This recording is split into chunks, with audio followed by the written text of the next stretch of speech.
안녕하세요. 반갑습니다. 저는 고려대학교 국어국문학과에 근무하고 있는 이승은이라고 합니다. 오늘 여러분을 이 오픈 캠퍼스 전공 강의라는 이름으로 온라인으로 만나보게 되어서 굉장히 반갑다는 인사를 먼저 하고 싶습니다.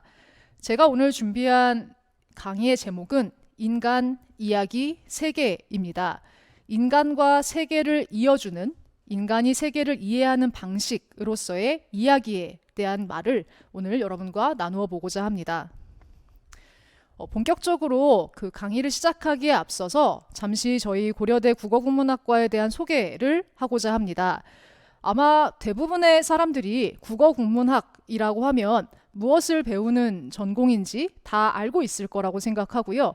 그래서 굳이 국문과에 대한 소개가 필요한가라는 생각이 드실 수도 있겠지만 사실 저희가 연구하고 공부하는 국어국문학이라는 학문 자체가 과거로부터 지금까지 변하지 않고 내려오는 언어와 문학에 대한 것들도 있지만 시대가 달라지는 것에 따라서 끊임없이 변화하는 내용도 같이 담고 있기 때문에 그 부분에 대한 설명을 좀 드리고자 합니다.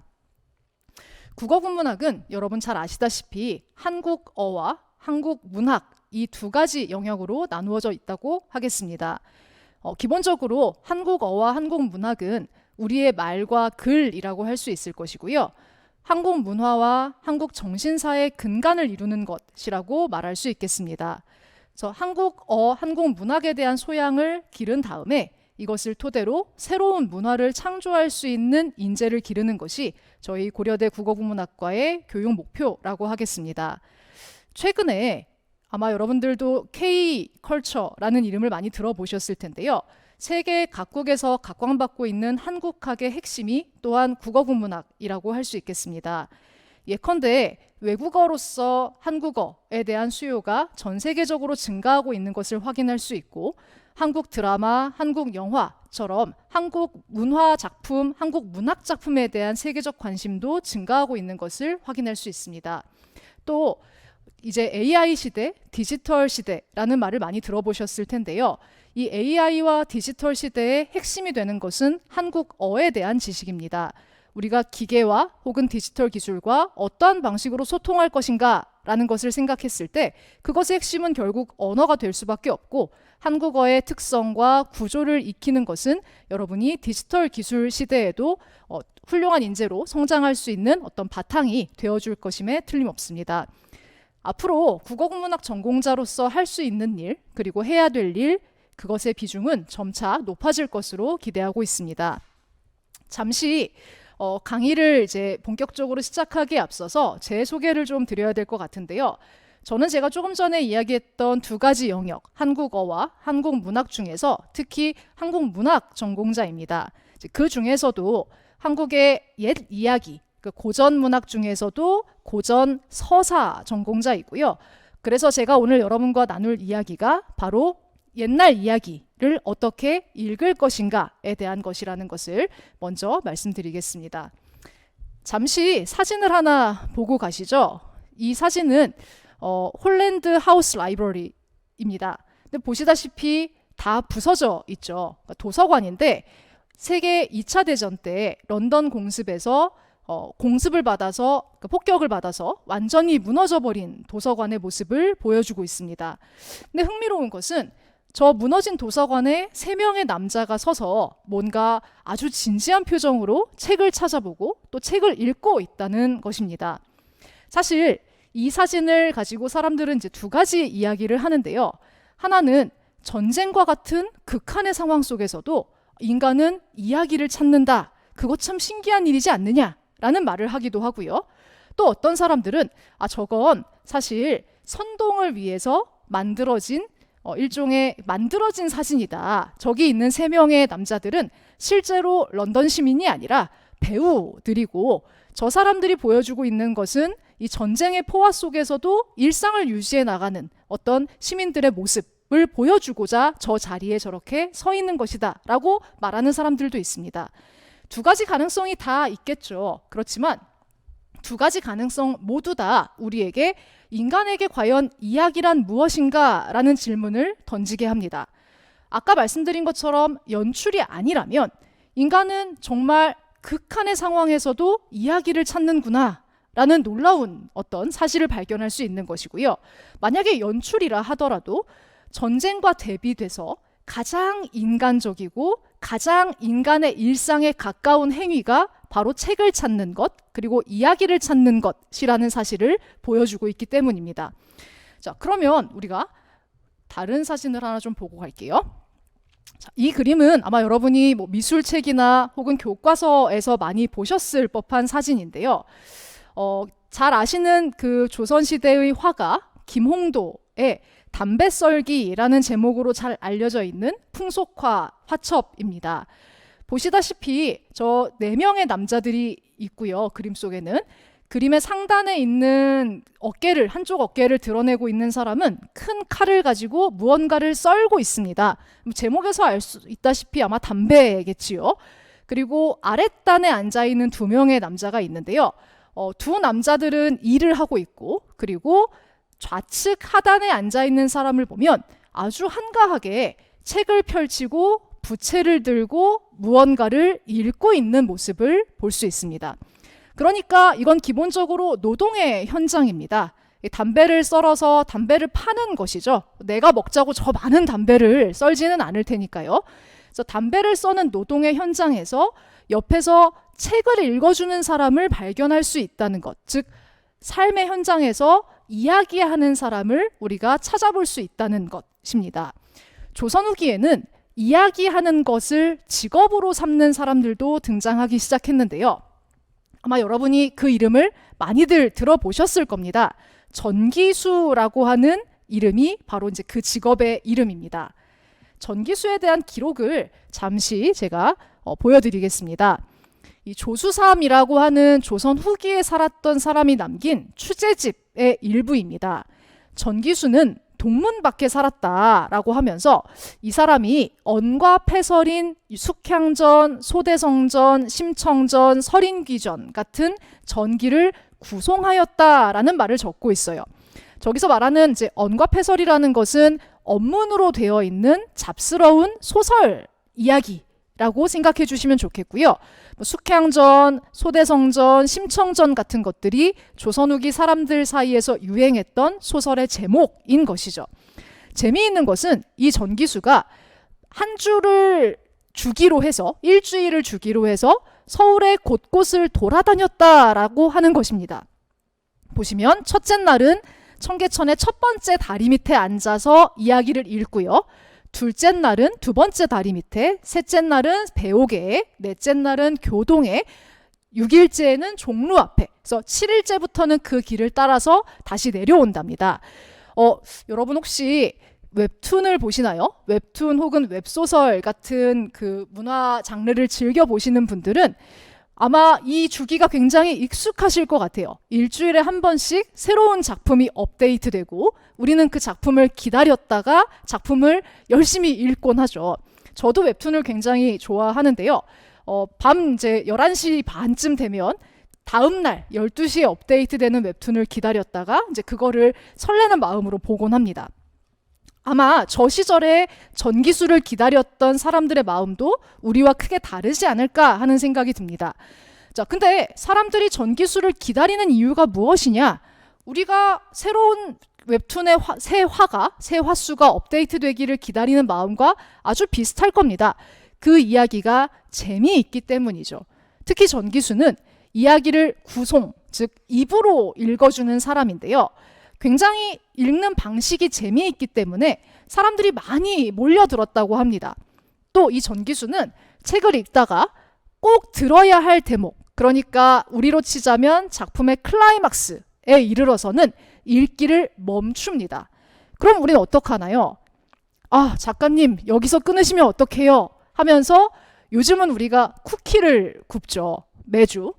100원씩, 200원씩 내면서 다음 화를 미리 보고 싶어 하는 것과 마찬가지로 조선 후기 사람들도 그 다음 대목을 듣고 싶어서 다투어서 전기수에게 돈을 던진다고 합니다. 돈을 던진다는 게 돈으로 때린다는 뜻은 아니고요.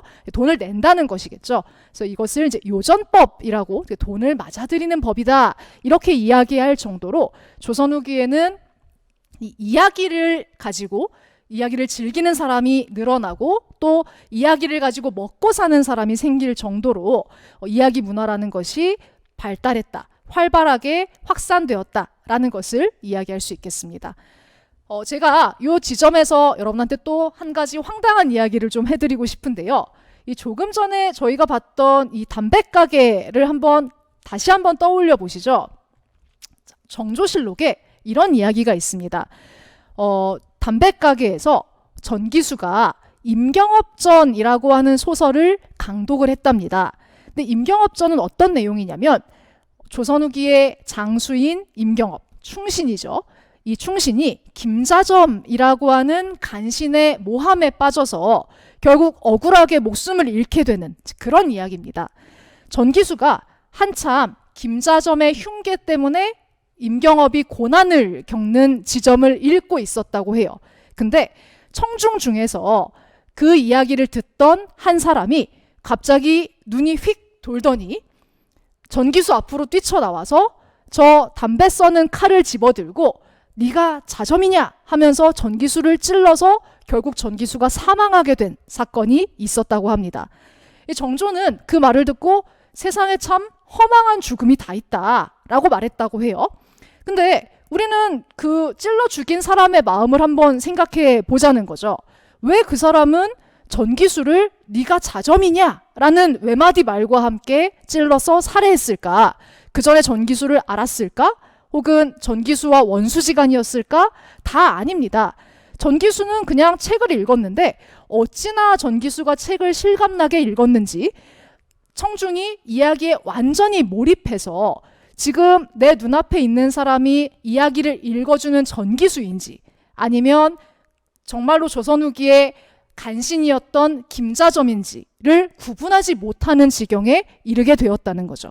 그래서 정조는 비록 허망한 죽음이다 라고 말했지만 어떻게 보면 현실과 허구를 구분하지 못할 정도로 실감나게 이야기를 구성했던 전기수의 능력을 엿볼 수 있는 그런 이야기라고도 말할 수 있겠습니다.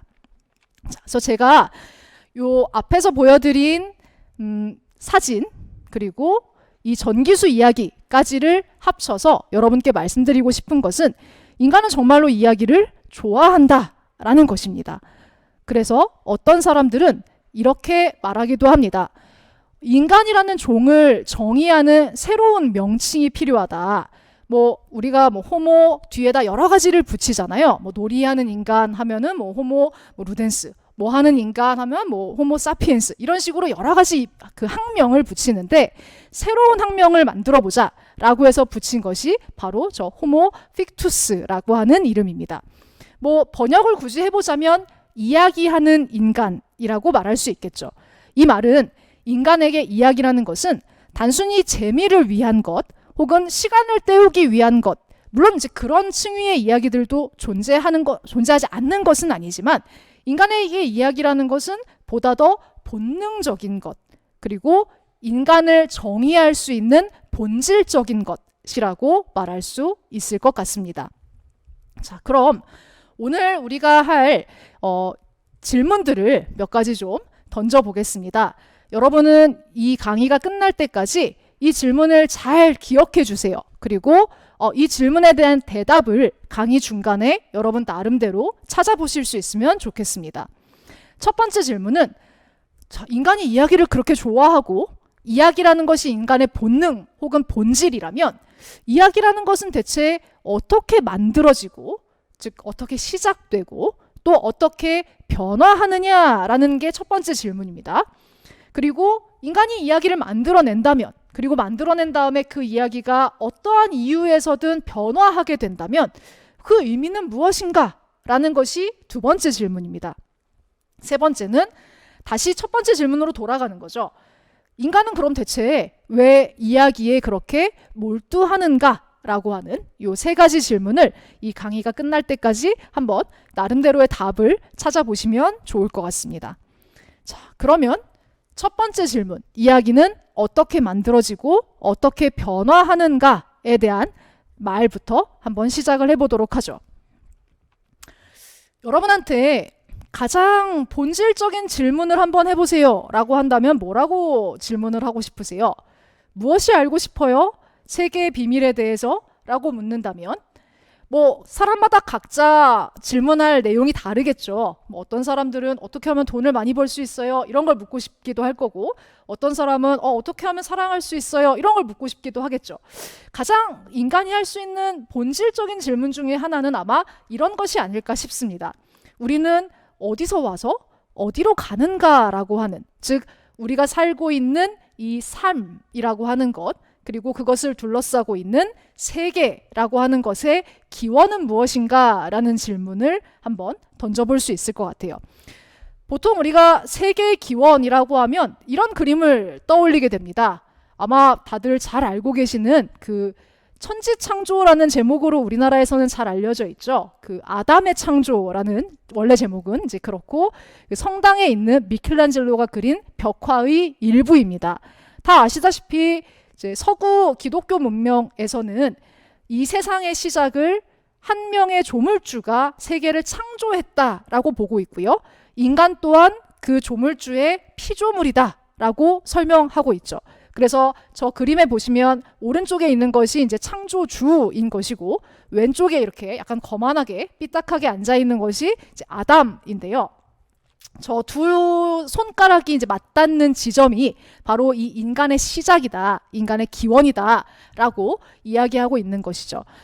자, 근데 사실 이 천지창조를 믿는 사람들도 있지만 세계가 한 명의 조물주로부터 창조되었을 리 없다라고 믿는 사람들도 있습니다. 그런 사람들은 세계의 기원을 이런 데서 찾아요. 자, 이건 뭘까요? 우리가 흔히 말하는 이제 우주의 역사라고 하는 것을 이제 일종의 이미지로 도식화한 것인데요. 최초의 대폭발, 우리가 빅뱅이라는 이름으로 잘 알고 있는 대폭발에서부터 시작해서 지금 우리가 살고 있는 우주에 이르기까지 우주는 이러한 방식으로 확장되어 왔다, 팽창되어 왔다라고 하는 것을 개념적으로 설명하고 있는 그림입니다. 앞에 제가 보여드린 창조주와 아담의 이야기가 다분히 신화적인 설명이라면, 지금 보여드리고 있는 그림은 다분히 과학과 이성의 설명이라고 할 수 있겠죠. 이 두 가지 설명 방식이 무엇이 더 우월한가, 혹은 무엇은 사실이고 무엇은 사실이 아닌가라고 묻는 것이 의미가 있을까요? 잠시 어떤 사람의 이야기를 좀 들어보도록 하겠습니다. 제가 지금 여러분께 보여드리고 있는 이 글은 물리학자가 쓴 글이에요. 그래서 다분히 이제 과학자, 아까 그림으로 치자면 두 번째 그림을 좋아하는 사람들이 이제 할 법한 그런 말입니다. 이제 그럼에도 불구하고 몇 가지 우리가 좀 시사점을 얻을 수 있는 부분이 있어요. 자, 이 사람은 이야기라는 것은 인간의 문화에서 영원히 빠질 수 없는 부분이다. 이야기가 없다면 우리의 삶은 아주 공허해질 것이다. 하지만 이제 현대 과학이 수많은 고대의 신화와 미신을 밀어내고 그 자리를 대신 차지하고 있다라고 말하고 있습니다. 그러면서도 세상을 이해하는 접근 방식에 딸려있는 미신을 우리가 어떻게 타파해 왔는지 보여주는 좋은 사례를 창조 신화에서 찾아볼 수 있다라고 말해요. 역사의 여명기에서부터 인류는 수많은 신들을 만들어 왔습니다. 여러분이 어릴 때 많이 보셨을 그리스 로마 신화도 그렇고, 또 우리나라에도 단군 신화, 주몽 신화와 같은 건국 신화들이 있잖아요. 이것들은 다 세상의 기원에 대한 이야기이시고요. 세상을 창조하는 데 중요한 역할을 한 신들을 발명하고 그 신들을 설명하는 이야기라고 할 수 있겠습니다. 또 어떤 사람들은 그것을 지금도 진리다라고 믿고 있어요. 아마 과학을 비전공한 저 같은 사람의 입장에서는 우주의 기원을 설명하는 이야기로서 빅뱅이나 혹은 창조주가 이 세상을 만들었다라고 말하는 것이나 사실 다 이해가 안 되기에는 마찬가지일 수도 있겠습니다. 자, 그러면서 이 짐 알칼릴리라고 하는 물리학자는 물리학이 짱이다 라고 말하고 있어요. 뒷부분에 가서는. 그렇지만 우리가 얘기하고 싶은 것은, 물론 과학과 이성의 언어가 지금 현재를 살아가고 있는 우리의 눈에는 신화와 과거의 어떤 이야기가 전해주는 세계의 기원이랑 비교했을 때 훨씬 더 합리적이고 훨씬 더 맞는 말이다. 나아가서는 그것이 절대적인 사실이다라고 느껴질 수도 있겠지만 꼭 그렇게만 볼 것은 아니라는 것입니다. 그 당대 사람들이 나름의 방식으로 그 세계를 이해한 결과물이 바로 우리한테 지금 남아있는 이야기들이다라는 것을 한번 여러분이 생각해 보시면 좋을 것 같아요. 자, 그러면 조금 전에 우리가 창세 신화 이런 얘기를 하면서 그 기독교 서구 문명권에서의 유일신 혹은 조물주라는 것을 언급했는데요. 한국 같은 경우는 어떨까요? 한국의 옛 이야기 중에는 이 세상이 어떻게 생겨났을까 궁금해했던 사람들의 사유가 반영된 그런 이야기가 혹시 있지 않을까요? 네, 있습니다. 제가 지금 여러분한테 보여드리는 것이 김상돌이 본 창세가라고 하는 일종의 신화인데요. 우리는 이제 신화라고 하면 아까 말씀드린 단군, 주몽 이런 건국 신화를 주로 배우고 주로 이제 그런 것들이 신화라고 생각하는데 사실 한국에도 수많은 신화들이 있습니다. 이제 그 중에 하나가 바로 이 창세가이고요. 보시면 하늘과 땅이 생길 적에 미륵님이 탄생했다라고 말하고 있어요. 근데 이 미륵님이 유일신이라서 온 세계를 창조한 것은 아니고요.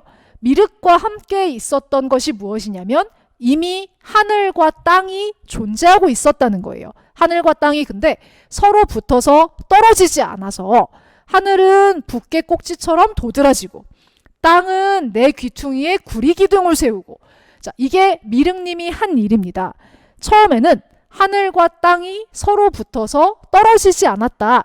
즉 무엇이 하늘이고 무엇이 땅인지 구분되지 않는 혼돈의 상태.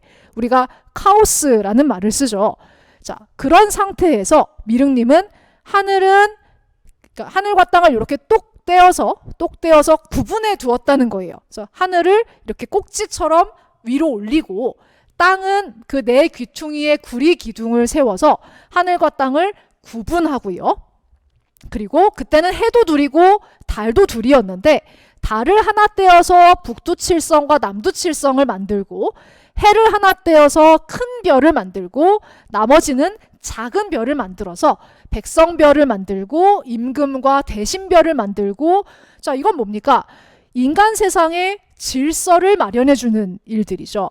아까 세상이 처음 생겨났을 때 그때는 카오스였는데 이젠 코스모스, 질서의 세계로 변화하게 된 것. 자, 요것을 이 창세가는 말해주고 있습니다. 자, 근데 미륵님은 일단 어떤 존재여야 할까요?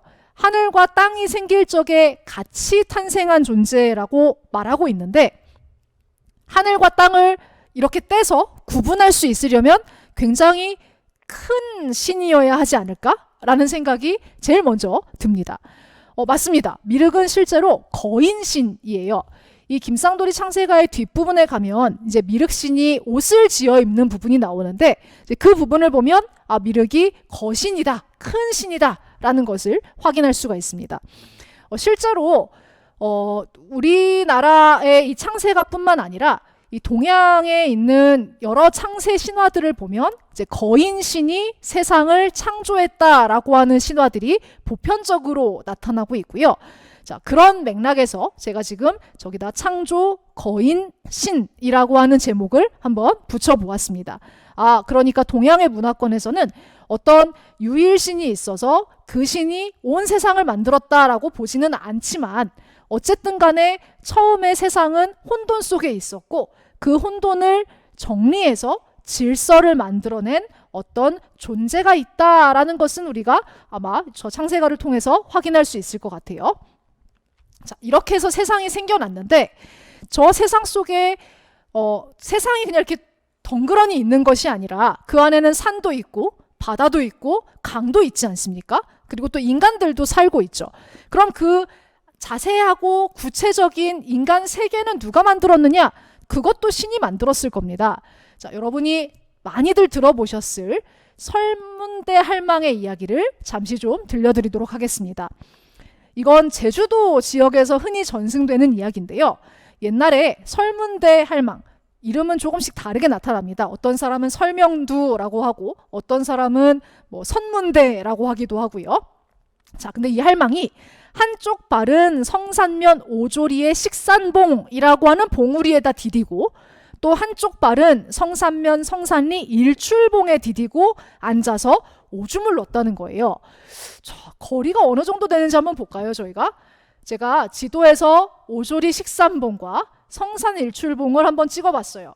이렇게 보면 별로 안 먼데? 가까운데? 라는 생각이 들죠. 제가 거리를 재봤습니다. 2.5km 정도 되더라고요. 사실 아주 먼 것은 아니지만 두 발이 서 있기에는 좀 먼 거리죠. 그렇죠? 그리고 이 할머니가 이렇게 두 발을 디디고 무엇을 했느냐? 오줌을 넣었는데 이 오줌 줄기가 어떻게나 세었는지 육지가 패어지면서 오줌이 큰 물이 돼서 흘러나갔다. 그리고 육지 한 조각이 그 오줌물 때문에 동강이 나서 섬이 되었다. 그것이 지금 여기 있는 우도다라고 설명하고 있는 이야기예요. 그러니까 우도와 제주도 본섬 사이에 있는 요 물길이 바로 설문대 할망이 오줌을 넣어서 생겨난 그런 물길이다라고 말하고 있는 것이죠. 자, 그러니까 이 할머니는 일단 미륵과 비슷하게 거신이다라는 것을 확인할 수 있고요. 또 한 가지는 이 할머니가 한 행동이 제주도의 지형지물을 창조했다라고 하는 것도 우리가 확인할 수 있습니다. 제가 여기다 가지고 오진 않았지만 제주도에 가면 오름이라고 하는 나지막한 동산들이 여러 곳이 있어요. 근데 그 오름은 사실은 이제 제주도의 지형적 특징, 화산 지형의 특징이지만 설문대 할망과 관련해서는 할머니가 제주도에 여러 산, 들 이런 걸 만들면서 치마 앞섭에다가 흙을 이렇게 담아가지고 옮겨가지고 다니다가 치마에 구멍이 나서 흙을 조금씩 흘린 부분이 바로 그 오름이 되었다라고 설명하고 있어요. 그러니까 설문대 할망은 거인신이면서 창조신, 특히 지형지물의 창조신이라는 것을 확인할 수 있죠. 자, 이 할머니가 얼마나 큰 사람인지 또 다른 이야기를 한번 들어볼까요? 역시 키 큰 할머니인데요. 이 할머니는 빨래를 하는데 제주시 앞바다의 관탈섬에 빨래를 놓고 팔은 한라산 꼭대기를 짚고 빨래를 발로 문질러서 빨았다고 합니다. 제가 또 지도로 한번 가지고 와봤어요. 한라산이 어딘지는 여러분 잘 아시죠? 이 제주도의 가운데 초록색으로 되어 있는 부분이 한라산이고요. 관탈섬이라고 하는 것은 제주항에서부터 한 40분 정도 가면 있는 곳이 바로 이 잘 보이진 않지만 바다에 표시되어 있는 관탈섬입니다. 그러니까 역시 할머니의 크기를 짐작할 수 있게 해주는 이야기인 거죠. 자, 아까 우리가 했던 질문을 다시 한번 떠올려 볼게요. 이야기라는 것은 어떻게 만들어지는가라고 하는 질문. 자, 그 질문에 대한 첫 번째 답을 찾아볼 수 있을 것 같아요. 사람들은 궁금했던 거예요. 내가 살고 있는 이 땅이 어떻게 해서 만들어졌을까? 만약에 지금 우리라면 제주도가 어떻게 만들어졌어요? 화산 활동을 통해서 만들어졌어요. 이런 식의 과학적이고 합리적인 설명을 했겠죠. 그렇지만 옛날 사람들에게는 우리가 가지고 있는 그런 합리적인 과학 지식이 없었고 그 사람들이 나름대로 설명한 결과가 이 세상을 만든 어떤 키 큰 할망이 있었고 그 할망이 이렇게 하고 저렇게 해서 이곳은 이렇게 되었고 제주도의 이곳은 이렇게 되었다라는 것이 이런 이야기들의 시작이다라고 말할 수 있을 것 같습니다. 자, 제주도에만 그럼 저렇게 큰 할머니 얘기가 있을까요? 아닙니다. 우리 제주도 말고 한반도 본토에도 저 큰 할머니 이야기가 적지 않게 전승되고 있어요. 그 중에 하나가 바로 마고할미 이야기입니다. 어떤 사람들은 저 마고할미를 이제 마귀할멈의 원형이다라고 보는 사람들도 있는데요. 마귀할멈은 우리가 좀 부정적인 이미지잖아요. 이렇게 막 무서운 모자를 쓰고 막 코도 길고 눈 이렇게 찢어지고 이런 이미지인데 마고할미는 이제 그런 존재랑은 조금 거리가 있습니다. 자, 저 마고할미도 아까 제가 말씀드린 설문대 할망과 마찬가지로 역시 지형지물의 창조자로서의 모습을 보여주고 있어요. 지금 제가 보여드리고 있는 이 이야기는 영일군, 그러니까 포항 지역에 전해져 내려오는 이야기인데요. 영일군에 옥계천이라고 하는 큰 개울이 있는데 그 개울 옆에 엄청나게 큰 바위가 있고요. 그 바위의 이름은 진주암이라고 합니다. 그러니까 지금도 전해져 내려오는 지형지물에 대한 전설인 셈이죠. 근데 저 진주암에는 이런 이야기가 전해져 와요. 옛날에 옥황상제가 조선 땅에 내려가서 어디 가서 놀면 좋을까? 그래서 마고할미를 시켜서 내려가서 놀만한 아름다운 장소를 만들어라 라고 했다는 겁니다. 그래서 마고할미가 조선에 내려와서 여기저기를 돌아다니면서 보다가 바로 이 옥계천에 와서 여기가 정말 아름답다. 그래서 공사를 시작했는데 옥황상제가 그걸 보고 금강산에 있는 크고 아름다운 바위를 갖다 놓으면 더욱 좋겠다라고 해서 금강산에 가서 그 만부람이라고 하는 데 있는 이 진주석을 치마폭에 싸가지고 옥계로 오는데 다 오기 전에 새벽이 밝아서 할 수 없이 그것을 옥계천에 내던졌고 그래서 그 진주암이라고 하는 것이 지금 옥계천에 있다라고 하는 이제 지형지물에 대한 전설입니다. 자, 비슷하죠. 물론 시키는 사람이 있어요. 이 이야기에서는 옥황상제라고 하는 마고할미보다 더 상위의 신이 존재하지만 실제로 하는 행위 자체는 앞에서 보셨던 설문달망과 크게 다르지 않습니다. 역시 지형지물의 창조자로서의 모습을 가지고 있는 거죠. 자, 그리고 돌을 만지고 있다는 점도 여러분이 좀 주목해 주시면 좋을 것 같아요. 자, 이런 마고할미 이야기가 전국적으로 분포되어 있는 것을 확인할 수 있어요. 제가 지금 지도에 노란색으로 표시해 놓은 것들은 마고할미 이야기가 전승되고 있는 지역인데요. 제주도를 비롯해서 전국 여기저기에 다 분포하고 있는 것을 확인할 수 있죠. 북한 지역엔 없는데요? 하실 수 있는데요. 북한 지역의 설화는 아직 채록이 다 되지 않았기 때문에 없는 것이지 나중에 우리가 통일이 되고 나서 채록을 하게 된다면 분명히 저 지역에도 마고할미 이야기가 있을 겁니다. 지금까지 전승된 이야기는 150여 편 정도가 된다라고 할 수 있겠습니다. 우리가 저렇게 많은 마고할미 이야기가 다 동일할까? 라는 질문을 다음으로는 한번 던져보도록 하겠습니다.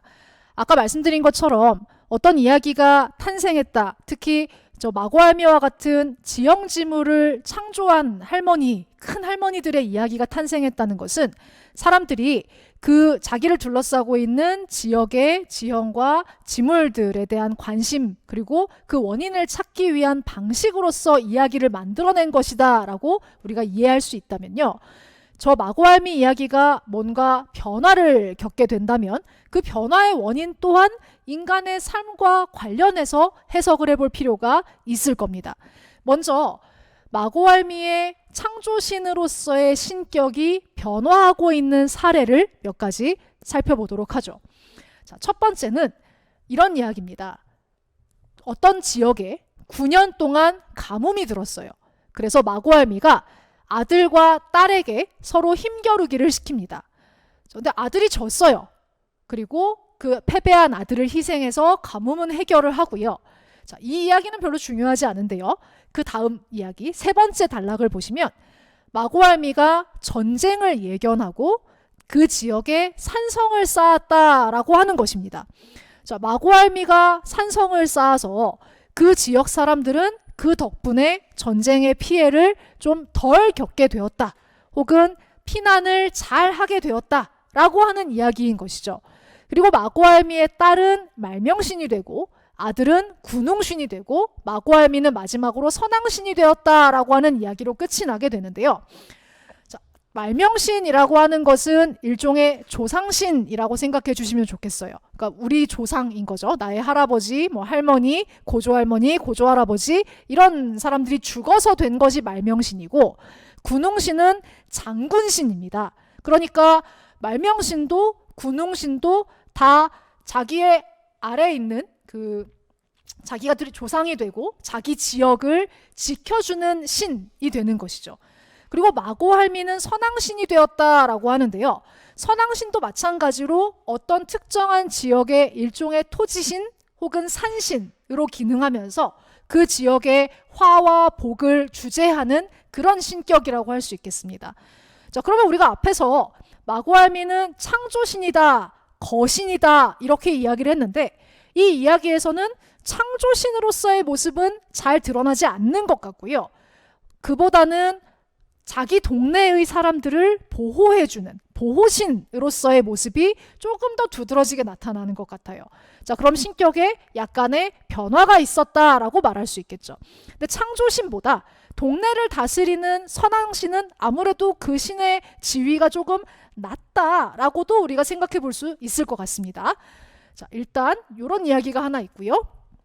두 번째는 이름이 좀 달라지는 할머니가 하나 있는데요. 이 할머니의 이름은 계양할미입니다.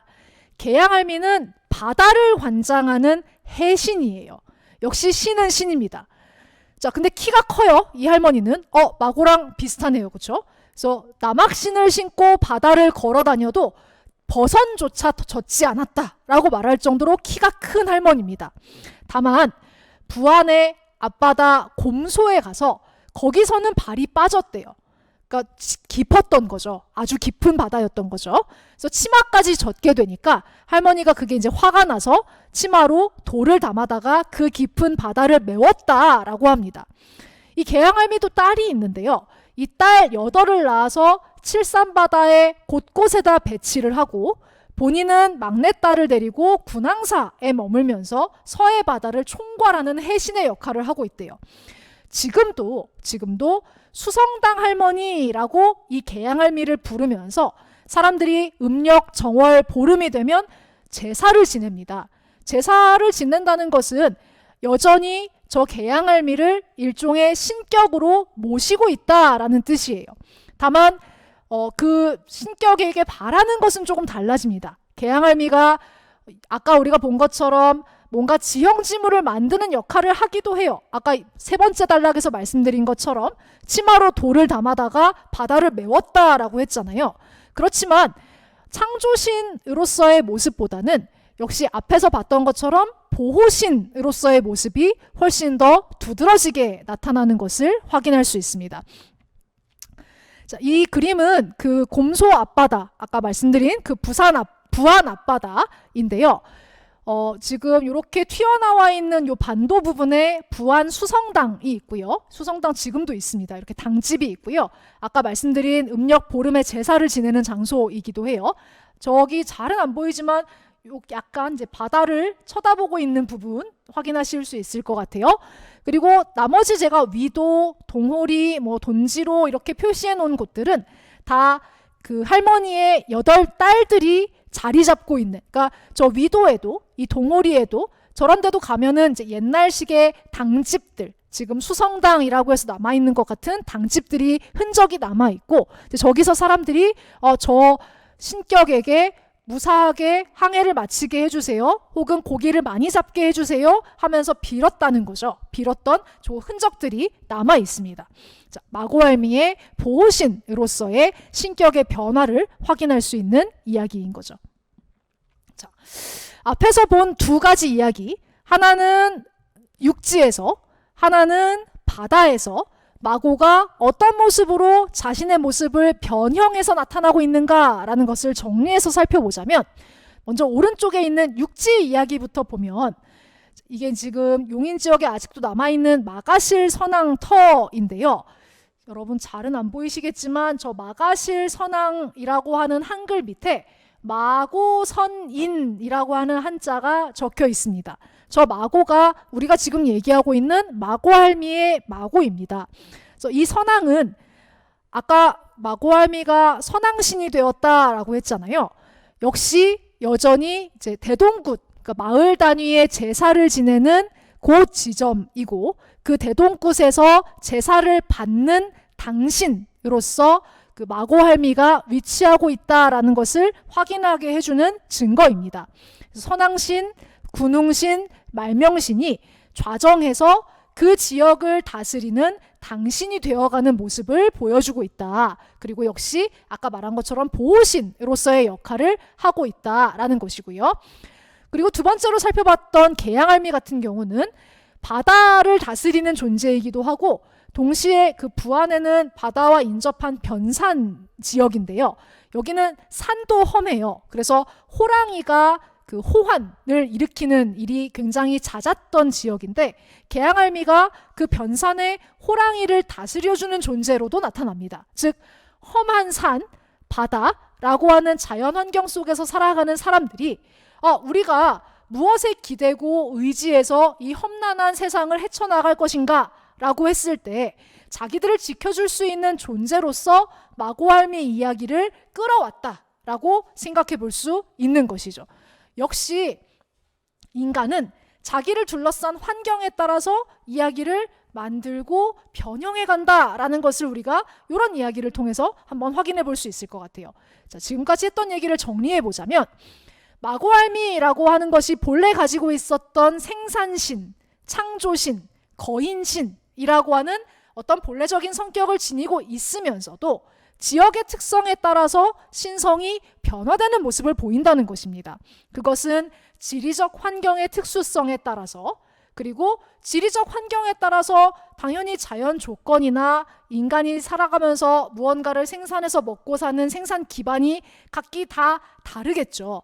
물론 그 지역마다는 동질하겠지만 조금씩 달라지게 될 것이고, 자, 같은 생산 기반과 같은 자연 조건을 가지고 있는 사람들은 생활 공동체 그리고 운명 공동체로서 존재하게 될 것입니다. 자, 이들이 자기들만의 특수한 삶의 환경 속에서 마고할미라고 하는 신격의 형상을 받아들이고 자기들 나름대로 그것을 길들인 결과가 지금 우리가 살펴본 두 가지 이야기, 마고의 신격이 변화한 그런 모습을 우리한테 이제 보여주고 있는 것이다 라고 이해해 주시면 좋겠습니다. 자, 여전히 신으로 남아있는 마고들이었고요. 자, 한 번 신은 영원한 신이냐? 다음에는 이런 질문을 한번 던져보죠. 물론 대부분 영원한 신입니다. 그렇지만 모든 신이 다 자기의 신격을 온전히 가지고 평생을 살지는 못해요. 여러분 그리스 로마 신화를 어릴 때 재밌게 읽으셨겠지만 제우스를 믿으시나요? 제우스가 실제로 우리에게 무언가를 해줄 수 있다고 믿나요? 그건 아니잖아요. 그렇죠? 아마 그리스 사람들한테 물어봐도 비슷하지 않을까 싶습니다. 실제로 제우스한테 가서 무언가를 물어보고 제우스가 무언가 나의 삶의 문제에 대한 해결책을 준다고 믿을까요? 그건 아닐 것 같아요. 자, 마고도 마찬가지입니다. 본래 가지고 있었던 신성, 신격, 사람들의 믿음이라는 것은 시간이 지나면서 아까처럼 변화하기도 하고 또 약해지기도 합니다. 자, 약해진 사례를 한번 살펴보죠. 자, 지금 제가 보여드리는 것은 고소산성이라고 하는 역시 산성을 쌓은 마고 할머니의 이야기예요. 산성의 이야기인데 이게 신라 때 일이라고 합니다. 신라 때 지금은 섬진강 여기가 깊어가지고 소상팔경이 있는 데서 저 섬진강에서 쭉 올라와가지고 거기 가서 보니까 신라하고 당나라하고 일본하고 백제하고 서로 국경을 맞대고 있는, 그러니까 전쟁터라는 거죠. 이쪽은 신라, 저쪽은 백제라는 거예요. 자, 국경지대인데 유일하게 우리나라 산신령은 전부 다 남자인데 지리산 산신령만 여자래요. 그리고 그 지리산 산신령이 마고할멈이다 라고 하는 전승을 보여주고 있어요. 근데 이 마고할멈이 뭘 하느냐? 돌을 갖다가 이 산성을 쌓았다는 거예요. 근데 자기가 하나씩 옮겨다 쌓은 것은 아니고 돌을 옮기려고 하니까 사방에서 돌들이 모여들어서 저절로 산성이 되었다라고 하는 다분히 이제 신이한 능력을 지니고 있는 마고할미의 모습을 보여주는 이제 그런 이야기입니다. 자, 이 산성이 지금도 터가 남아 있는데요. 여러분이 지금 이 그림이 잘 보이시는지 모르겠습니다. 가운데 보면 하동 고소성이라고 해서 왼쪽에 사람들이 살고 있는 논과 밭 지역이 있고 오른쪽에 이렇게 산이 솟아있는 것을 보실 수 있을 거예요. 섬진강 줄기를 쭉 따라서. 근데 이때 백제가 침공해 왔던 길이 요 루트이고요. 자, 그러니까 백제의 침공을 막으려면 여기 섬진강변에 살고 있는 요 사람들의 삶의 터전을 지키려면 당연히 오른쪽에 솟아있는 요 산에다가 산성을 쌓는 게 맞겠죠. 그래서 지금도 이 지역에 저 산성의 흔적이 남아있고 이 동네 사람들은 이 산성을 마고할미가 쌓았다라고 하는 이야기를 만들어서 전승하고 있다는 겁니다. 흥미롭지 않나요? 네. 자, 근데 그렇다고 해서 저 고소산성의 마고할미한테 제사를 지내거나 혹은 저 할머니를 믿어서 할머니한테 뭔가를 빌거나 그러지는 않아요. 그냥 남아있는 거예요. 그런 이야기가. 비슷한 얘기가 하나 더 있는데, 울산에다가 성을 쌓는데 밀양에 있는 장정들이 동원이 돼서, 성을 쌓는 일이 얼마나 힘들겠습니까? 돌을 옮기고 다 사람들이 자기 힘으로 해야 되는 거니까. 그래서 밀양에 있는 마고 할미가 자기 동네 사람들이 동원돼서 힘든 것이 안타까우니까 자기가 직접 밀양에 있는 흙을 앞치마에 싸서 울산에 가서 성 쌓는 일을 도와주기로 했다는 거예요. 근데 밀양하고 울산의 경계를 넘어가는 그 지점에 벌써 공사가 끝났다라는 소식이 들려오고, 마고할미가 에이, 가도 소용없겠네 하면서 흙을 그 자리에 버리고 간 게 지금의 동매산이라고 하는 산이다. 역시 지형지물에 얽힌 전설입니다. 그리고 역시 할머니가 성을 쌓았다. 할머니가 자기 동네 사람들을 보호하기 위해서 성을 쌓았다. 우리가 앞에서부터 봤던 마고할미의 특징이 지금 조금씩 섞여서 다 나타나고 있는 거죠. 자, 근데 역시 그렇다고 해서 할머니한테 고마워하거나 할머니를 모시거나 그러지는 않아요. 자, 신격이 약화되고 있는 거죠. 이 마고가 가지고 있었던 신성한 능력이라는 것이 바로 거대한 돌을 옮기고 성을 쌓고 이런 것이었을 거예요. 그리고 사실 성을 쌓는다는 것은 마고가 실제 하는 것이 아니라면 해당 지역 사람들이 다 같이 쌓아야 되는 거겠죠. 사람들이 한 마음으로 무언가 일을 할 때 그들의 구심점이 되어줄 수 있는 게 일종의 당신으로서의 마고였을 것이고, 우리가 성을 쌓고 있는데, 우리가 이 성을 쌓는데 우리를 지켜주는 사람이 누구냐? 바로 마고할미셔. 왜 마고할미냐? 마고할미는 원래 그런 거대한 성을 쌓을 수 있는 능력이 있는 신이거든. 이런 식으로 이야기가 만들어졌을 거예요. 근데 지금은 마고를 당신으로 모시지는 않는다고 했죠. 그냥 성만 남아 있어요. 우리의 삶의 흔적으로서. 그러니까 존재상이 있었다라는 것의 확인일 뿐이죠. 신격은 약화되었고. 그래서 이런 이야기는 앞에 개양할미와 같은 당신과 같은 특정한 지역의 주신으로서의 마고할미와 그다음에 거석, 큰 돌을 옮기는 그런 창조신으로서의 마고할미의 중간적 형태로 이 마고할미 이야기가 유통되고 있는 모습이라고 할 수 있겠습니다. 자, 그러면 신성이 처음에 만들어지고요. 그 신성이 조금 변화하기도 하고 혹은 신격이 약화되기도 하고 마지막으로 하나가 더 있습니다. 뭐가 있을까요? 변화하거나 약화하거나 아니면 신이 아니게 되는 거죠. 자, 그것을 저는 신성의 괴물화라고 이름을 붙여봤습니다. 자, 신과 괴물은 사실 동전의 양면이에요. 둘 다 우리랑 다른 애들이거든요. 인간이 이해할 수 없는 어떤 것들이에요. 다만 그것이 우리에게 이롭다라고 생각되면 신으로 떠받들어지는 것이고, 그것이 우리에게 해롭다라고 생각되면 괴물로 배척되기 마련인 것이죠. 자, 마고할미는 어떻게 해서 괴물이 되어가는가라는 것을 두 가지 이야기를 통해서 살펴보도록 하겠습니다. 첫 번째는 여기서도 이름이 좀 달라지는데요. 여기는 서고할미 혹은 서구할미라는 이름으로 이 마고할미가 등장합니다. 저기 강원도 삼척 지역에서 전승되는 이야기예요. 역시 여기도 바위가 나타납니다. 마고는 확실히 큰 돌과 관련 있는 신이에요. 자, 근데 서구할미가 이 바위 위에 앉아가지고 사람들의 정신을 어지럽혀요. 근데 얘는 그냥 괴물이 아니라 미래를 예언하기도 하고 수십리 밖에서 일어나는 사고를 알아차리기도 하고, 근데 자기를 희롱하면 해를 끼치는 그런 신입니다. 대표적으로 어떤 해를 끼치냐면 인근에 있는 마을 어린이들에게 전염병을 퍼뜨리고요. 그 다음에 상인들이 자기에게 재물을 바치지 않으면 해를 입히고요. 사람으로 변화해서 무언가 사람들을 홀리기도 하고요. 혹은 여자로 변해가지고 남자들과 막 난잡하게 놀아나기도 하고요. 여러 가지로 아무튼 좀 나쁜 짓을 하는 그런 신이에요.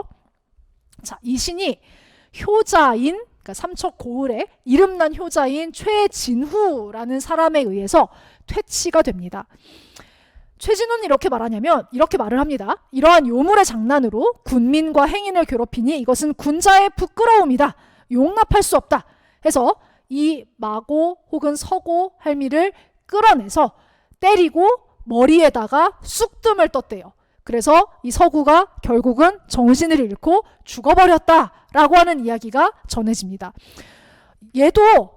얘가 아니죠. 네, 서구 할미라고 하는 이 존재도 분명히 일반적인 사람들이 가지지 못한 엄청난 능력을 가지고 있어요. 그러니까 신인 거예요. 그렇죠? 그렇지만 그 능력으로 사람들에게 해를 끼치죠. 그러니까 퇴치의 대상이 되는 것이고, 실제로 효자라고 하는, 어떻게 보면 왜 하필이면 효자라는 말을 넣었을까? 유교적 이데올로기를 완벽하게 체화한 사람인 거죠. 효자라는 것은 충신, 효자, 연려 같은 유교적 이데올로기를 완벽하게 체화한 사람에 의해서 저 서고 할미가 퇴치된다라고 하는 것. 자, 이 지점을 기억해 주세요. 자, 비슷한 이야기를 하나만 더 보고 가겠습니다. 여기서는 사실 이름이 등장하지 않고요. 어떻게 보면 우리가 앞에서 봤던 마고할미 이야기랑은 조금 결이 다른 이야기일 수도 있어요. 왜냐하면 여기 등장하는 할머니는 돌을 옮기는 사람이 아니라 배를 잘 짜는 사람이에요. 서울에 어떤 선비가 있었는데 그 선비의 아내가 혼자 있을 때 어떤 늙은 할머니가 문 앞을 지나가요. 그래서 할머니한테 이 선비의 아내가 물어보죠. 뭘 잘합니까? 길쌈을 잘합니다. 그럼 우리 집에 머물면서 그 배 짜는 일을 도와준다면 내가 먹을 걸 주겠어요. 어때요? 그래서 서로 좋아하면서 그 집에 머물게 됩니다. 근데 이 할머니를 보면 어찌나 배를 잘 짜는지 하루 작업량이 한 사람이 아니라 6, 7사람의 몫을 혼자 한다는 거예요. 그래서 선비의 아내가 너무 훌륭한 분을 우리 집에 모셨구나 싶어서 음식을 잘 차려서 대접을 잘 합니다. 근데 사람 마음이라는 것이 시간이 지나면 점점 처음 마음이 사라지죠. 그래서 할머니가 점점 대접이 안 좋아지니까 어느 날 화를 내면서 아무래도 남편을 불러와야겠어 하면서 남편을 불러와서 같이 그 집 안방을 차지하고 앉아가지고 그 집에 들어오는 사람들을 다 병에 걸려서 죽게 만들었다라고 하는 겁니다. 그러니까 이 할머니도 보통 할머니가 아닌 거죠. 그냥 단순히 길쌈을 잘하는 할머니가 아니라 무언가 신적인 능력을 가지고 있는 존재인 겁니다. 근데 그것을 알아보지 못한 선비의 아내가 신을 제대로 대접하지 않으니까 처음에 제대로 대접을 했을 때는 신도 잘해줬죠. 그렇죠? 한 사람, 6사람, 7사람이 할 일을 하루에 다 해주는 그런 어떤 은혜를 베풀었으니까. 근데 제대로 대접하지 않게 되니까 전염병을 퍼뜨려서 일가 친척을 다 죽이는 그런 악신이 되는 겁니다. 자, 앞에 이야기랑 이 이야기랑 비슷한 지점이 있죠. 이걸 좀 정리해 보겠습니다. 지금 제가 그림에 가지고 온 것이 아까 얘기했던 동해 삼척 지역에 있는 그 서고 할미가 앉아 있었다라고 하는 큰 바위인데요. 자, 신성의 괴물화라는 것은 어떤 의미냐? 기본적으로는 지역적인 측면도 있어요. 다른 지역에서는 마고할미가 이렇게 괴물이 되어서 나타나는 경우가 별로 없거든요. 근데 하필이면 동해 삼척이라고 하는 특정 지역에서만 마고할미가 괴물로 나타난다는 것은 그 지역에 대한 인식과도 뭔가 연관되어 있다라고 우리가 생각해 볼 수 있겠죠. 실제로 신증 그 동국여지 승람 삼척 도호부에 대한 기록을 보면 당시에 유학자들 혹은 사대부들이 저 동해랑 삼척 지역에 대해서 어떠한 인식을 가지고 있었는지를 확인할 수 있습니다.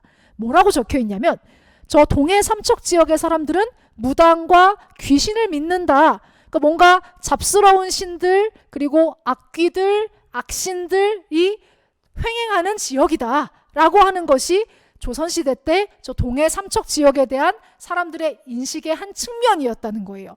그러니까 저 지역에는 마고할미와 같은 저 서고할미와 같은 악한 신도 존재할 수 있겠지라고 하는 그런 인식이 아마 저런 서고할미의 악신의 형상에 반영되었을 가능성이 있다는 거죠. 뿐만 아니라 제가 다 적지 않았지만 이 동해 삼척 지역에 전승되는 마고할미 이야기 중에는 임진왜란이랑 병자호란 때 오히려 적군을 도와서 그 조선 사람들의 피해를 키우는 존재로 마고알미가 등장하기도 합니다. 그러니까 여신이라고 하는 존재, 창조신이자 거인신으로서의 여신에 대해서 굉장히 이중적 시선이 존재한다는 거예요. 한편으로는 우리를 보호해주는 신이면서 한편으로는 언제든지 자신의 능력을 이용해서 우리를 해칠 수도 있는 신이라는 것으로 그 이중적 시선을 우리가 확인할 수 있다는 겁니다. 자, 마찬가지로 두 번째 봤던 그 서울에 있는 선비 집안에 찾아왔던 노파의 이야기도요. 아까 말씀드린 것처럼 배를 잘 짠다, 능력이 출중하다라는 것은 분명히 신적인 권능이에요. 여신은 자기가 가지고 있는 그 권능으로 인간을 풍요롭게 만들어주기도 하지만 대가를 치르지 않는 인간을 징벌하는 존재이기도 합니다. 역시 이중적이죠. 자, 근데 이것이 조선 후기 서울에 성리학자가 채록해서 기록한 이야기라는 것이 중요합니다. 아까 제가 삼청 이야기에서도 효자가 이 서고알미를 퇴치했다라고 말씀드렸죠. 그리고 여신이 사실은 선비의 아내가 잘못한 것이기도 하잖아요. 사람이 처음에 약속한 대로 대접을 잘 해줘야지. 그렇지 않고 약속을 어기고 대접을 점점 소홀하게 한 것은 분명 선비의 아내의 잘못일 수 있는데, 그러면 여신이 화를 내는 것은 그 잘못에 대한 징벌일 수도 있는 것인데 그것을 징벌로 표현하지 않고 괴물로 표현하는 거죠. 괴물이 장난을 일으켜서 온 일가 친척을 다 죽였다라는 식으로 표현하는 것은 이것이 조선 후기 서울에 살고 있던 성리학자가 채록한 것, 즉 성리학자, 유학자의 시선에 포착된 여신의 모습이라는 것입니다. 무슨 말씀인지 이해가 되실까요? 조금 어려운 얘기일 수도 있는데요. 여신이 가지고 있는 그 능력을, 제가 아까 신과 괴물은 동전의 양면이라고 말씀드렸잖아요. 누가 어떤 시선으로 보느냐에 따라서 어떤 사람은 그 능력에 찬탄을 보내면서 경배하기도 하고요. 어떤 사람은 그 능력이 악한 것이다, 잘못된 것이다, 우리한테 해를 끼칠 수도 있는 것이다 라고 하면서 괴물화하기도 한다는 것입니다. 그리고 대체로 이 여신들이 괴물화되는 시점이 언제냐라고 하는 것을 묻는다면 효자 그리고 성리학자의 눈에 그들이 포착되었을 때, 그러니까 성리학의 시선으로 여신을 본다면 그 여신은 신이 아니라 괴물이 될 가능성이 굉장히 높았다라는 것이죠. 자, 누가 이야기를 보느냐에 따라서도 그 이야기가 달라질 수 있다라는 것을 여러분이 기억해 주시면 좋을 것 같습니다. 자, 이제 정말 정리를 좀 해볼 시간인 것 같은데요. 자, 우리가 지금까지 이 마고알미 이야기를 크게 세 가지 정도로 나누어서 그 변화와 의미를 살펴봤습니다. 기억하시겠죠? 자, 첫 번째, 제가 제일 처음 이야기를 시작할 때 드렸던 질문이 이야기는 어떻게 생겨나는가라는 것이었고요. 자, 마고알미는 분명히 신석기 시대의 거성 문화, 그러니까 돌들이 크게 이렇게 존재하던 그 거성 문화 속의 제사와 신화의 주인공으로서 우리에게 처음 다가왔습니다. 자, 근데 두 번째 질문이었죠. 이야기는 어떻게 변화하는가? 그리고 그 의미는 무엇인가? 자, 처음에는 그러니까 거인신이자 창조신이자 생산신으로서의 보편적인 여신으로서의 신성을 지니고 있었고, 또 복과 재앙을 모두 주재하는 양가적인 성격을 지니고 있었던 이 마고할미라고 하는 여신이 시대가 바뀌면서, 그리고 누군가의 시선에 포착되면서 자기의 성격을 변화시키기도 하고, 자기가 가지고 있던 신성이 약화되기도 하고, 때로는 그 신성이 완전히 반대로 바뀌어서 괴물화되기도 한다라는 것을 우리가 앞의 이야기들을 통해서 확인할 수 있었습니다. 자, 밑에 보이는 요 그림들은요, 사실 이제 세계 각국에 퍼져 있는 여신상들인데요. 제가 앞에서 말씀드린 보편적인 여신의 신성이라고 하는 것들을 설명하기 위해서 가지고 온 것들인데, 대체로 다 이제 이렇게 가슴이나 혹은 성기 이런 것들이 강조되어 있는 모습을 보이고 있잖아요. 그래서 창조신, 생산신으로서의 이제 여신의 신성이 보편적인 것이다라는 것을 이제 말씀드리려고 했던 것입니다. 우리의 마고도 역시 이러한 여신의 반열에 있었다. 그런데 이제 변화하게 된 것이다라는 것을 다시 한번 강조해드리고 싶고요. 자, 그러면 이제 마지막 질문, 제가 이야기를 시작할 때 제일 처음에 했던 그 마지막 질문, 인간은 대체 왜 이야기에 그렇게 몰두하는가? 라는 질문에 대해서 여러분이 나름대로 답을 좀 찾으셨는지 모르겠습니다. 자, 제가 제 나름대로 찾은 답을 여러분께 들려드리면서 오늘의 이 강의를 마무리하려고 하는데요. 이야기라는 것은 기본적으로 인간이 자신을 둘러싼 세계를 이해하는 한 가지 방식이라고 저는 정의하고 싶습니다.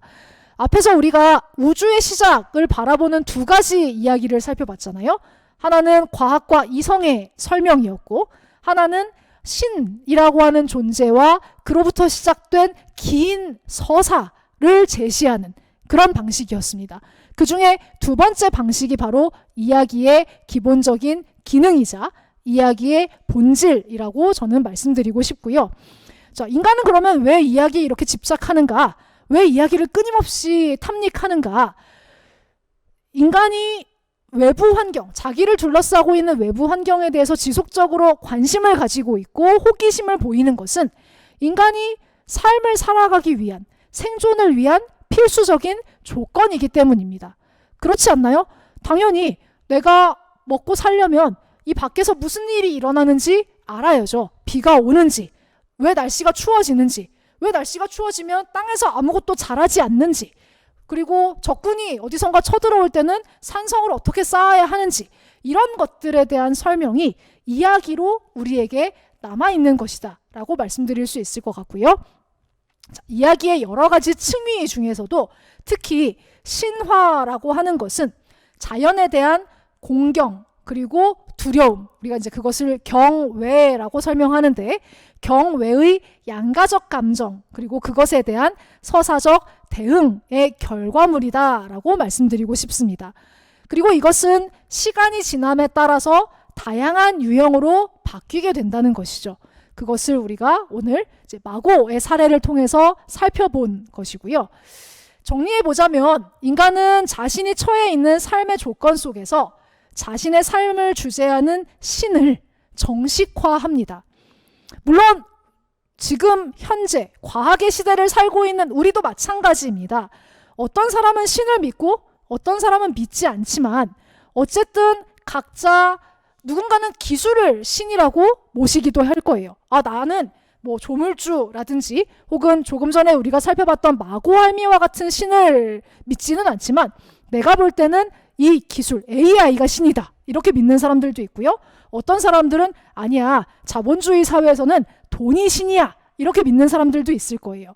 그러니까 인간은 늘 자기가 처해 있는 삶의 조건에 따라서 자기 삶을 주재하는 신이라는 존재를 어떠한 방식으로든 만들어낸다는 것입니다.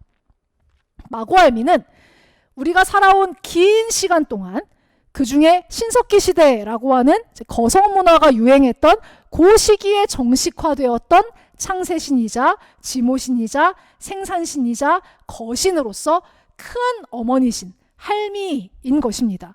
그렇지만 그를 정식화했던 삶의 조건이 변화함에 따라서 그 신격도 달라질 수밖에 없었고 다른 삶의 조건 속에 놓인 사람들 사이에서 다양한 형태로 존속되고 있다. 그것은 신격의 분화, 다양화, 속화라는 이름으로 설명될 수 있다라는 것을 마지막으로 여러분께 말씀드리고 싶습니다. 자, 한번 생각해 보세요. 우리가 살아가고 있는 지금 이 시대, 그리고 나의 삶 속에서 나는 어떤 신화를 만들어가고 있는가, 그리고 그것은 어떤 방식으로 이야기화되고 있는가, 이것을 여러분께서 한번 생각해 보실 수 있으면 좋겠고요. 자, 나가면은 제가 뭐 앞에서 했던 얘기랑 이제 비슷한 이야기라서 이쯤에서 마무리를 하도록 하겠습니다. 자, 들어주셔서 감사합니다.